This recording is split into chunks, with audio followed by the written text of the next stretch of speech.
봉독했던 빌립보서 3장 10절에서 12절의 말씀을 가지고 인생 최고의 관심, 부활의 권능, 이런 제목으로 하나님의 말씀을 나누기를 원합니다. 생명들이 정지되어져서 마치 죽음의 상태와 같았던 긴 겨울이 이제 지나고 생명의 한이로 가득 찬, 느끼는 사람마다 다를 겁니다만 저는 막 찬란한 계절이 되었습니다. 벚꽃들이 화사하게 꽃망울을 터뜨리더니 요 며칠 새에 그냥 갑자기 꽃잎이 순식간에 눈처럼 떨어져서 아쉬움을 느끼기도 전에 이제 연두색 연한 그 잎사귀들이 온 대지에 뒤덮이고 이제는 철쭉, 라일락, 형형색색의 꽃들이 연이어 이제 피어나면서 마치 막 생명의 축제가 일어난 것 같은 그런 계절입니다. 여러분, 이 세상에 실존하는 모든 것들은 생명을 추구하고 생명의 이 연속성을 지향합니다. 제가 하초에 얼마 전부터 관심이 있어서 하초를 자꾸 이렇게 기르기도 하고 또 그 이름들을 이렇게 찾아보기도 하고 있는데요. 이런 식물도 자세히 살펴보면은 아주 집요하게 생명 활동과 생명 보존을 위해서 막 참 처절하게 이게 몸부림치는 것이 그저 놀랍고요. 어떤 때는 막 탐복할 정도입니다.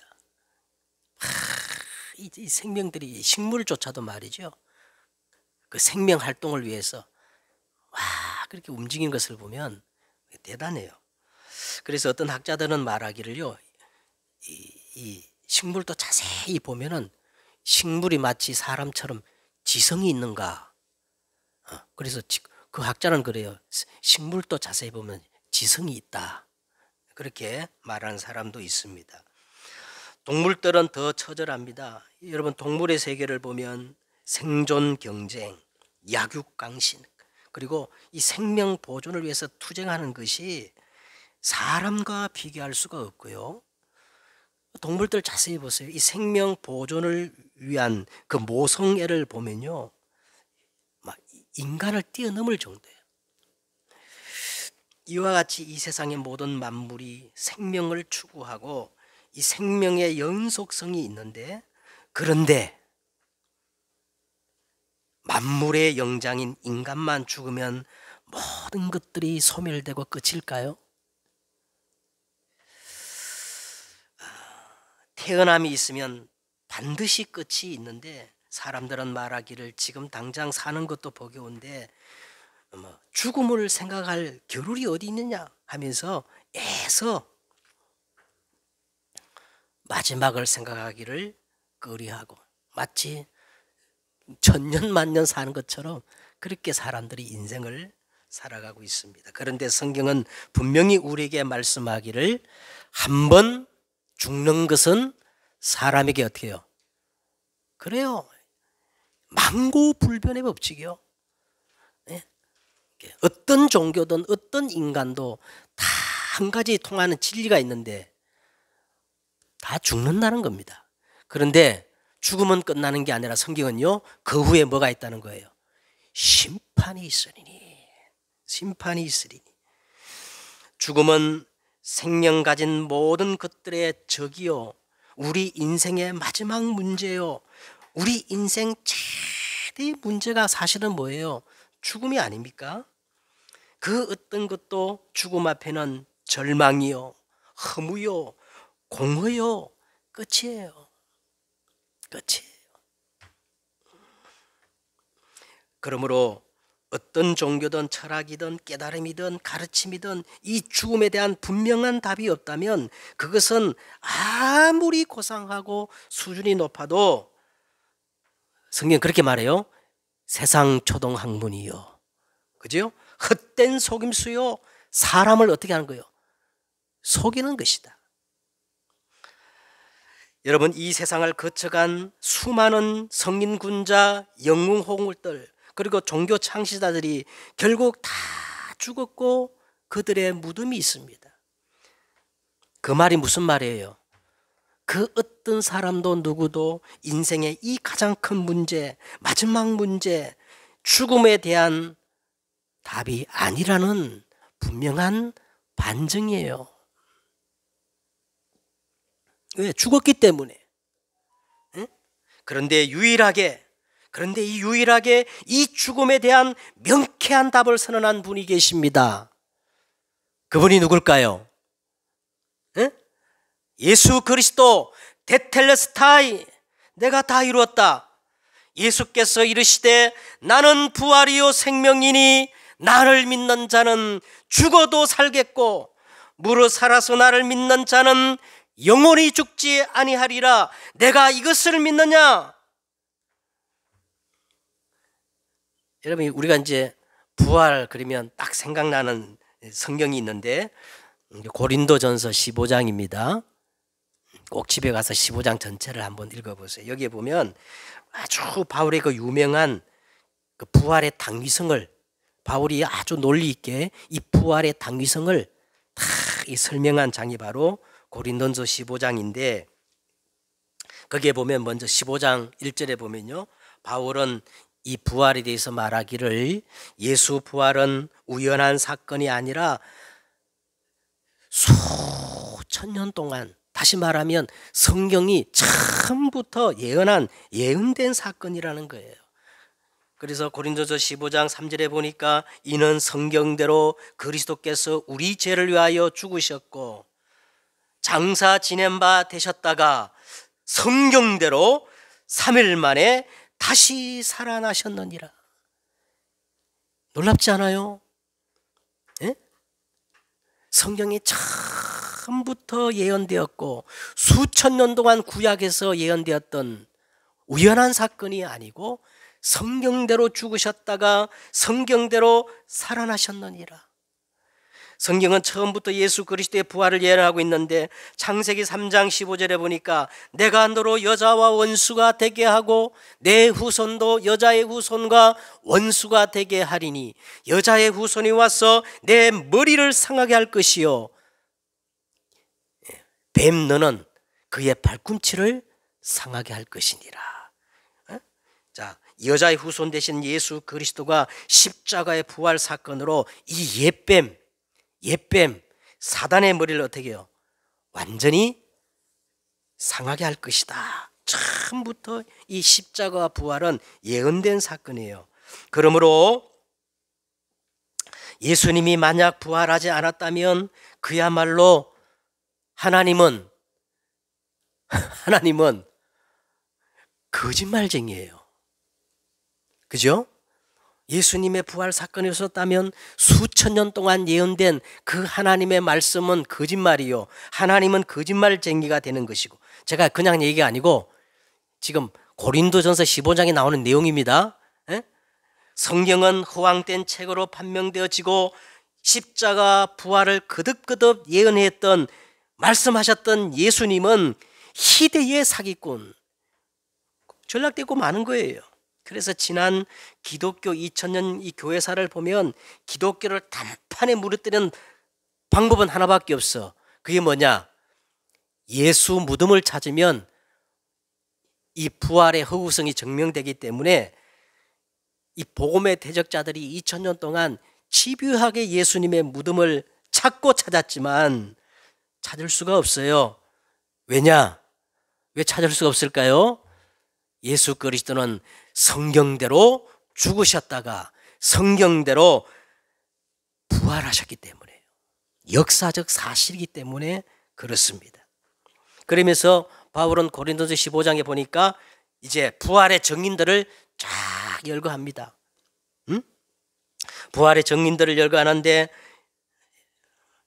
여러분 다 고린도서 15장을 펴세요. 펴가지고 자 5절에 보세요. 베드로에게 나타나셨고 또 12제자들이 다 같이 모인 곳에 2분이나 나타나셨고, 그 후에 더 놀라운 것은 500여 형제들이 있는데 일시에 나타났다는 거예요. 여러분, 한두 사람이 이렇게 환상을 볼 수 있잖아요.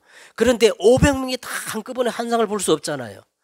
500명이 모인 형제들이 일시에 나타나셨는데 그 중에 대다수 사람들이 지금까지 살아있으며, 이 부활 사건이 고린도 교회가 잘 안 믿어지면 그들이 가서 한번 직접 물어보라는 거예요.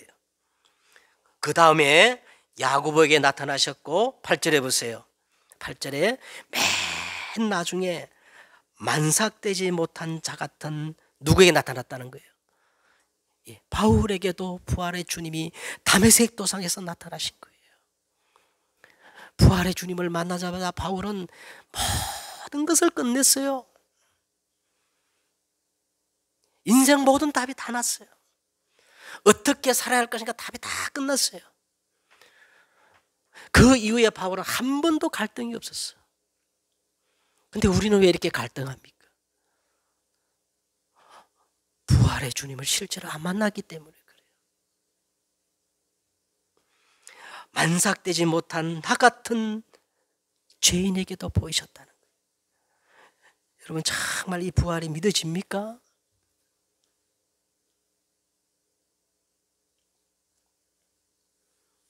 영세전에 감추었다가 이제 나타나 봐 되었으며, 예수 그리스도로 말미암아 영광이 세세 무국토록 이어지는 이 신비의 계시를 따라 된 부활의 복음을 하나님의 은혜가 아니면 누가 깨달을 수가 있겠습니까? 자, 여러분, 믿어진다니까 참 대단합니다. 제가 지난주에 이야기를 들었잖아요. 캐나다에서 가장 큰 교단이에요. 가장 최고의 교단의 총회장이 기자들을 질문해, 기자들이 이런 질문을 했어요. 예수님의 부활이 믿어집니까? 그 교단 총회장이 뭐라고 그러냐면, 나는 예수 부활이 역사적 사실인 것을 믿지 않는다는 거예요. 그게 우리 신앙의 중요한 의미로서 중요한 거지, 어떻게 과학적으로 죽은 사람이 다시 부활할 수 있겠느냐 이거예요. 그래가 기자들이 또 물어서, 가장 큰 교단을 대표하는 총회장님께 물었어요. 그러면 예수님이 그리스도 하나님의 아들이신 것을 믿어지냐 하니까,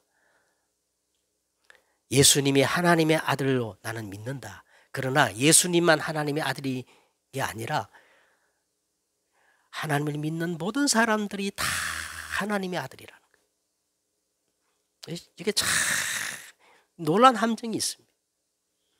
여러분, 그렇게 믿으면 절대 구원 못 받아요. 구원 못 받습니다. 자, 나의 나된 것은,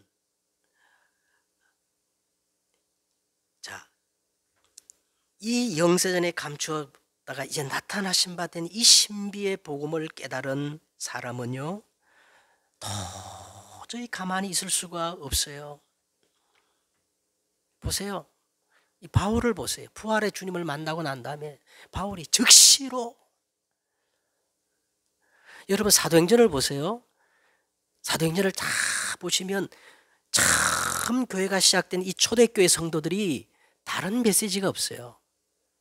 한 가지 메시지예요. 예수는 그리스도다. 예수님이 그리스도라는 증거로 어떻게 하셨다? 십자가에 죽으셨다가 3일 만에 부활하셨다. 지금 성령으로 역사하고 계신다. 이 메시지밖에 없어요. 이 메시지밖에. 그래서 바울은요, 그 다음에 15장 계속 말합니다. 나의 나된 것은 오직 하나님의 은혜로 된 것이다. 만삭되지 못한 나 같은 죄인이 어떻게 이 부활의 권능, 이 부활의 복음을 깨달을 수 있느냐? 이것은 전적으로 하나님의 은혜로 된 것이다. 이 은혜를 헛되지 않게 하려고 내가 다른 사람보다 더 복음을 위하여 수고한다. 복음의 정인이, 부활의 정인이 되었다는 거예요. 자, 바울이 이토록 간절히 이 십자가 부활의 복음을 고린도 교회에게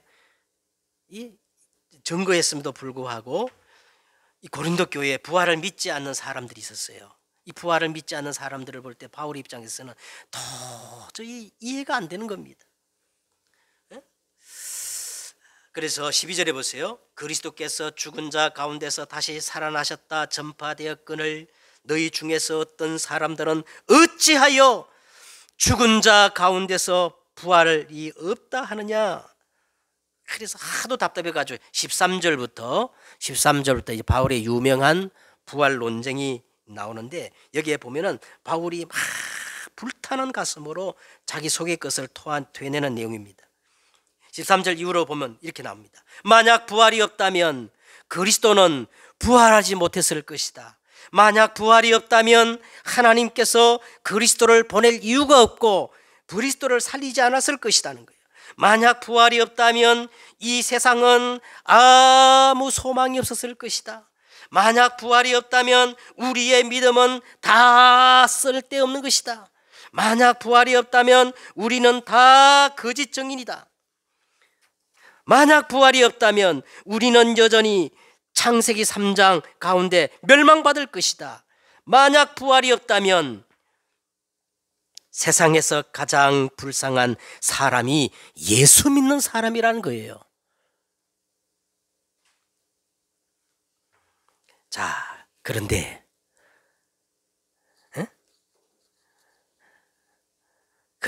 부활이 사실이라면 오늘 그리스도가 고린도서 15장에 보니까 그리스도가 부활의 무슨 열매가 됐어요?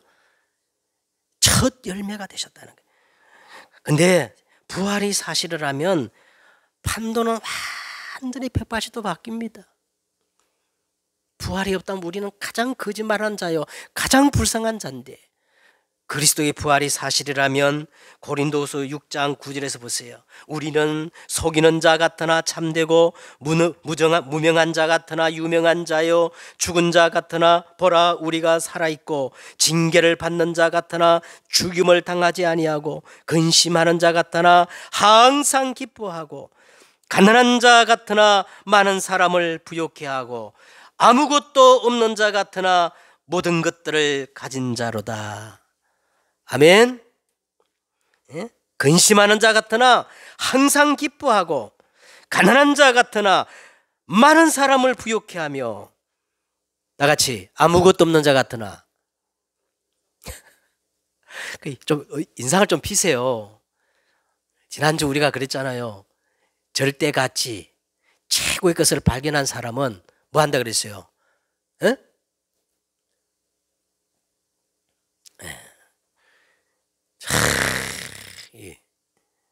인상을 좀 펴고 항상 기뻐하고, 그렇죠?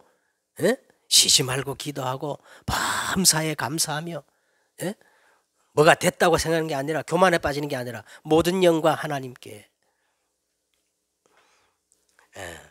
자, 오늘 바울은 자기 인생의 최고의 관심입니다. 지난주에는 최고의 뭐예요? 발견이었다면, 오늘 바울은 자기 인생의 최고의 관심, 그게 뭐였어요? 부활의 권능. 참, 이 바울의 단어를 보세요. 이런 말 들어보셨어요? 그냥 부활이 아니고 부활의 권능에 대해서 지금 말씀하고 있어요. 자, 그러면 우리가 어떻게 하면 이 부활의 권능에 참여하여 부활의 축복을 누릴 수 있겠습니까? 자, 첫째로, 오늘 본문 중심으로 첫째로 가장 먼저 부활의 권능에 우리가 참여하려면 복음의 핵심을 우리가 알아야 됩니다. 복음의 핵심을 알아야 돼요. 자, 이걸 바울이 어떻게 표현했냐면 10절. 자, 10절에 보세요. 내가 그리스도와 그 부활의 권능과 그 고난에 참여함을 알고자 하여 그랬어요. 복음의 핵심을 이렇게 표현했어요. 내가 참여하고자 한다. 근데 이 참여하고자 하는데 여러분 어디에 참여하고자 하는 것이냐? 그 참여하는 거 성경을 확인해 보세요. 그 참여하고자 하는 그 성경을 보면은 그 옆에 작은 글씨로 2라고 써 있죠. 2번 그 맨 밑에 각주 2번을 보면은 이 참여를 교제라고도 번역할 수 있다는 거예요. 교제. 교제. 내가 그리스도와 그 부활의 권능과 고난을 적극적으로 참여하고 서로 교제하여 참으로 알기를 원한다, 그런 뜻이거든요. 자, 여기서 바울은 최고의 관심 세 가지를 언급하고 있습니다. 바울이 관심 세 가지. 이게 복음의 핵심이거든요. 자, 첫째 뭐가 나와요? 내가 그다음 뭐가 나오죠? 내가 그리스도를 알고 거기에 참여하기를 원한다. 내가 그리스도를 알고 그리스도를 소통하고 그리스도를 참으로 알기를 원한다. 두 번째는 뭐예요? 부활의 권능. 그 다음에 뭐죠? 그 고난이 뭡니까? 그리스도의 갈보리 그 십자가의 의미. 그거를 내가 참으로 참여해서 깊이 소통하고 그것을 어떻게 해요? 알기를 원한다, 이거예요. 여러분, 우리가 부활의 권능에 참여하면 이게 가장 먼저 우선돼야 돼요. 왜 바울이 이토록 세 가지를 인생 최고의 관심으로 삼고 알기를 원했던 걸까요? 자, 왜 그러냐? 예수 그리스도는 우리 인생 모든 문제의 해결자, 유일한 답이기 때문에 그래요. 여러분, 그리스도란 말은요, 마귀의 일을 멸하신 만왕의 왕, 죄와 사망의 법에서 우리를 해방시키신 대제사장, 하나님 만날 수 있는 새롭고 살 길을 여신 뭐예요? 참 선지자. 이걸 한꺼번에 말할 때 뭐예요? 모든 문제 해결자예요. 우리 인생의 유일한 답이요, 영원한 진리, 그 뜻이 뭐예요? 그리스도란 뜻이에요. 그래서 바울이 가장 먼저 이 그리스도를 정말로 깊이 소통하고 그게 참여해서 이걸 알기를 원한다는 거예요. 그 다음에 왜 부활의 권능입니까? 왜 부활의 권능이에요? 부활은 예수만 유일한 그리스도라는 증거예요. 다른 사람이 절대 그 어떤 것도 모방할 수 없어. 다른 것들은 다 흉내내고, 제가 요새 불교 방송도 가끔 보는데, 야, 불교 방송들이 이 기독교를 그대로 모방하더라고. 이제 연불이 아니야. 예. 예? 그 노래도 거의 성가라 그래. 근데 다 따라하는데 이것만 따라할 수 없어요. 부활은 예수만 그리스도라는 유일한 뭐예요? 증거예요. 예수 부활은 우리를 새로운 피조물로 만드는 재창조의 능력입니다. 예수 부활은 보좌의 축복, 시공간 초월, 237의 빛의 시작이에요. 그래서 바울은 그리스도, 그 다음에 뭐예요? 이 부활의 권능을 언급하는 겁니다. 그리고 왜 마지막 그 고난, 갈보리 십자가입니까? 여러분, 부활은 반드시 뭐가 전제돼야 되죠? 그래요. 반드시 죽음이 전제되어야 합니다. 죽음이 없는 부활은 없어요. 네? 자, 어머니가 10달 동안 아기를 잉태하잖아. 그죠? 그 뱃속에 있는 아기가 이 땅에 그 일종의 부활이죠. 태어나기 위해서는요, 사실은 그 뱃속의 아기가 죽어야 되는 거예요. 안 나가겠다. 아이가 뱃속에서 막 발부둥 치고 막 그러면 둘 다 죽어요. 그렇죠? 자, 이게 무슨 의미냐면, 자연 논리도 다 그렇고 모든 것을 볼 때 반드시 우리가 그 다음 단계로 부활하려면 뭐가 전제돼야 되죠? 죽음이 전제돼. 그래서 바울이 오늘 마지막에 그 고난, 갈보리 십자가를 언급하는 겁니다. 내가 그리스도와 그 부활의 권능과 그 고난의 참념을 알고자 하여 그의 죽으심을 본받기를 원한다고 한 겁니다. 자, 두 번째로 바울의 우선순위입니다. 11절에 보세요. 어떠해서든지 죽은 자 가운데서 부활에 이르러 하노니. 여러분, 어떠해서든지 이 뭔 말이에요? 어떠하시나, 이 말은 바울 인생의 가장 우선순위라는 거예요. 무슨 수를 쓰더라도 반드시. 자, 그게 뭐냐? 나도 예수 그리스도를 본받아서, 예수 그리스도의 죽음을 본받아서 어떻게 해요? 죽은 자 가운데서 부활에 이르러 하노니 그랬어요. 자, 왜 바울이 예수 그리스도의 죽음을 본받아 죽은 자 가운데서 부활에 이르러 하는 것이 최고의 관심일까요? 응?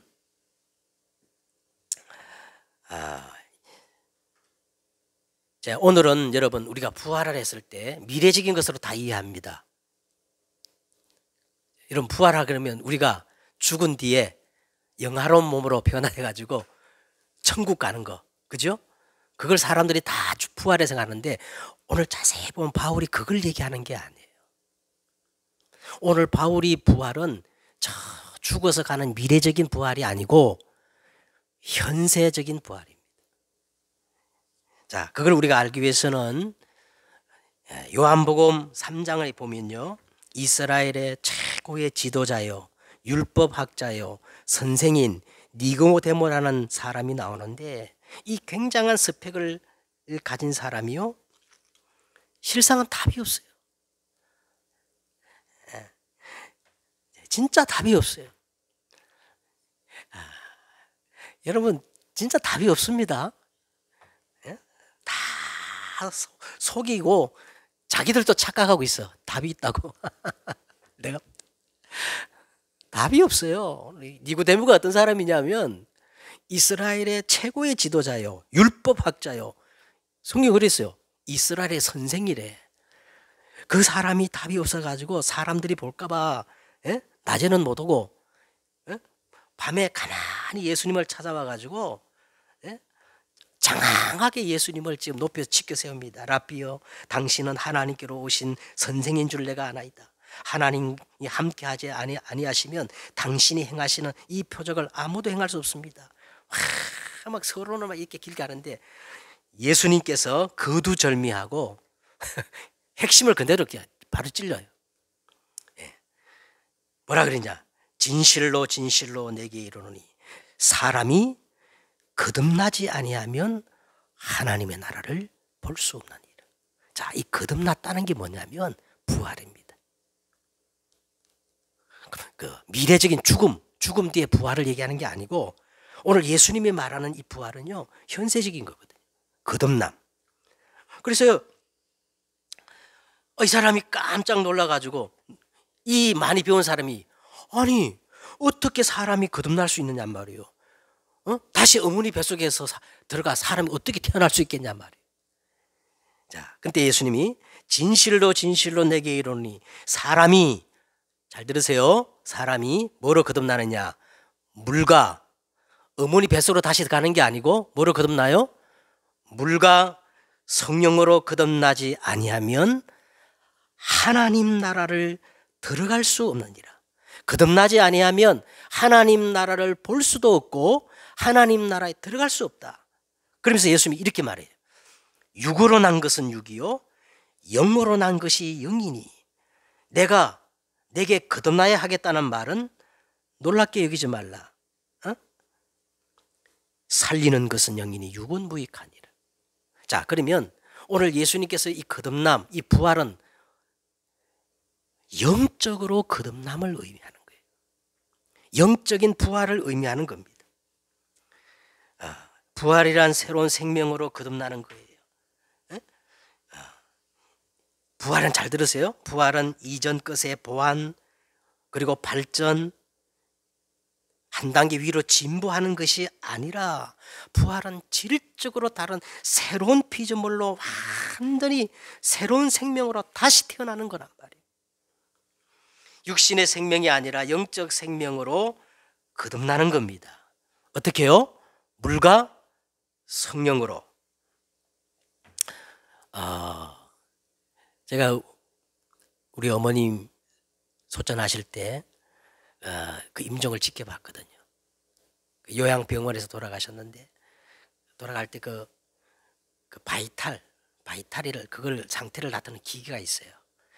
그 기계를 내가 거의 6시간 동안 다 보면서 그게 파동을 내가 다 지켜봤어요.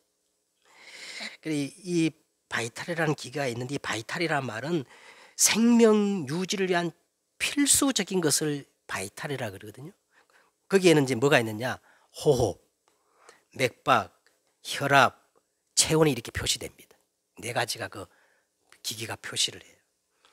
자, 마찬가지입니다. 부활이란 영적인 생명으로 거듭남을 의미한다면, 영적 이 생명 유지를 위한 필수적인 바이탈이 있어야 되는 거예요. 영적인 호흡, 영적인 맥박, 영적인 혈압, 영적인 체온, 이것들이 영적 바이탈인 겁니다.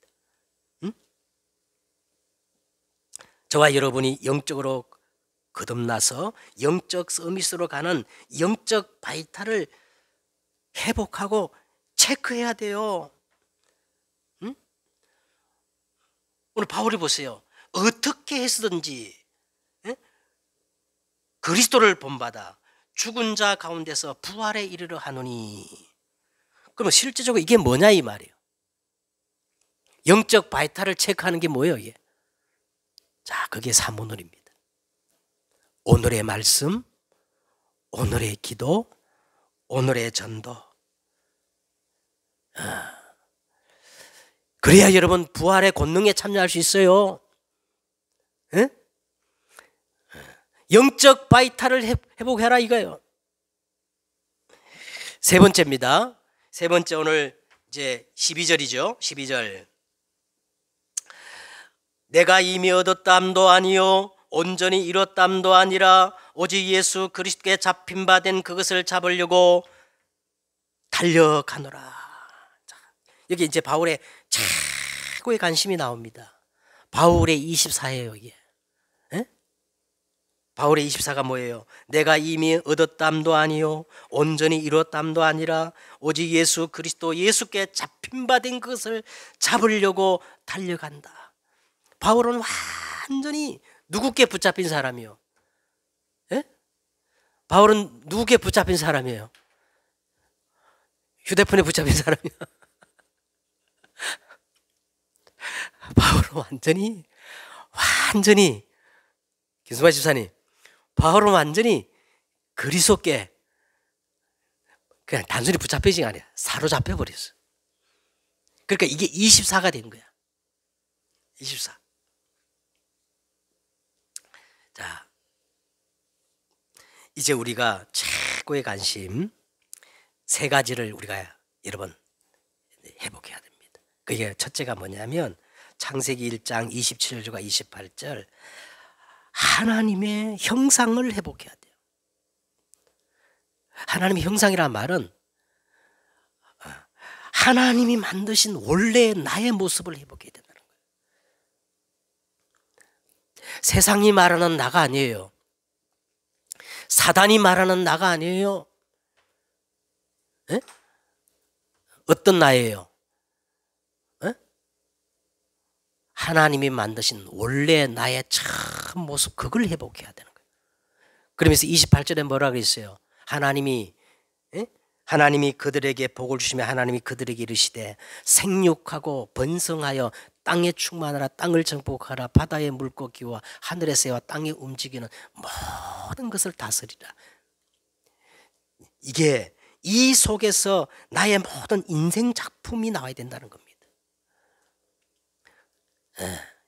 이게 최고의 관심. 첫 번째, 여러분 이거 회복해야 됩니다. 창세기 1장 27절과 28절, 하나님이 만드신 나, 하나님의 형상을 회복하고, 그 다음에 두 번째는 창세기 2장 7절에 뭐라 그랬어요? 여호와 하나님이 땅에 흙으로 사람을 지으시고 그 코에 뭐예요?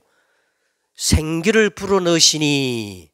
자, 하나님이 우리에게 이 생기를 불어넣었다면 우리는 어떻게 돼요? 그 생기를 어떻게 돼? 마셔야 되겠죠. 그런데 참 놀랍고 신비로운 게 고린도전서 12장 13절에 보면 이런 표현이 있습니다. 에? 뭐라 그러냐면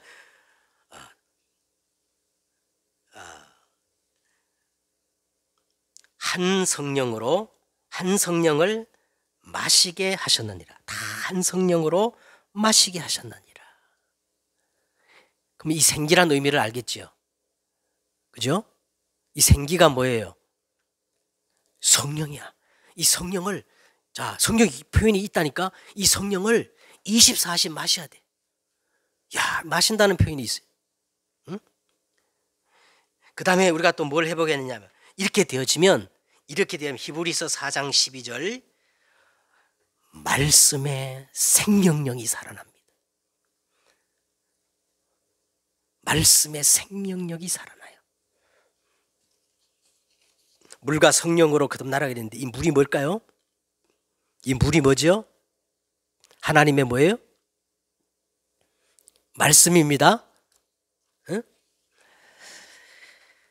이걸 붙잡으려고 바울은 이렇게 말해요. 내가 이미 얻었담도 아니요 온전히 이뤘담도 아니라 오직 내가 그리스도 예수께 잡힌 바 된 그것을 잡으려고 달려가노라. 이 세 가지, 이게 우리의 최고의 관심이고 24가 되어야 할 줄 믿습니다. 자, 결론을 맺겠습니다. 오늘 제목처럼 그러면 실제적으로 우리가 부활의 권능에 참여하려면 부활은 새로운 생명으로 거듭나는 거예요. 부활의 권능이 내게 임하면 우리는 새로운 피조물이 되어지는 겁니다. 부활의 권능이 내게 임하면 보좌의 축복이 시작되어져요. 부활의 권능이 내게 임하면 모든 흑암이 무너지는 거예요. 부활의 권능이 내게 임하면 하나님의 나라가 실현되어집니다.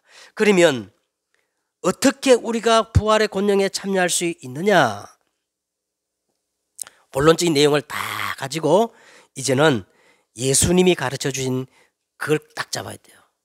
예수님이 마지막에 이렇게 말씀하셨습니다. 가장 첫 번째 뭐냐 하면 여러분 갈보리 그 십자가 앞에 서야 돼요. 갈보리 그 십자가를 붙잡고 모든 것들이 끝내고 갈보리 십자가에서 시작돼야 됩니다. 오직 하나님의 은혜입니다. 은혜 아니면 나는 일주간 살 수가 없어요. 이 갈보리 십자가 딱 붙잡고 우리는 어디로 가야 되느냐? 갈라디아 2장 20절이에요. 이게 갈보리 십자가의 완성입니다. 그 다음에 두 번째는 예수님이 어디로 불러 모았어요? 이 갈보리 십자가를 목격한 제자들을 다 어디 불러 모았죠? 감람산. 지금까지 계속 얘기하는데 하나님의 나라예요. 하나님의 나라에 관하여 40일 동안 설명했다니까요. 다 알지요? 하나님 나라. 여기에는 예배가 다 들어가 있어요. 예배 회복하지 않으면 절대 하나님 나라를 실현시킬 수 없어요. 그 다음에 세 번째는 뭐예요? 이거 붙잡고 마가다락방에 모여서 오로지 집중한 거예요. 집중의 시간표. 자, 그러면 오순절 날이 이미 이름에 새로운 역사, 부활의 권능이 그때부터 시작돼서 지금 우리까지 온 겁니다. 여러분 한 주간 동안, 아니 여러분 모든 인생 속에 이 부활의 권능이 회복되기를 주 예수 이름으로 축원드립니다. 기도하겠습니다. 하나님, 오늘 바울의 고백처럼 내가 어떻게 해서든지 내가 이미 얻었다 함도 아니요 이뤘다 함도 아니라 오직 그리스도 예수께 잡힌 받은 그것, 부활의 권능을 회복하기를 원합니다. 이 부활의 권능이 우리의 모든 삶 속에, 내 속에, 나의 현장 속에 지금부터 시작되게 하옵소서. 주 예수 그리스도의 이름으로 기도드렸사옵나이다. 아멘.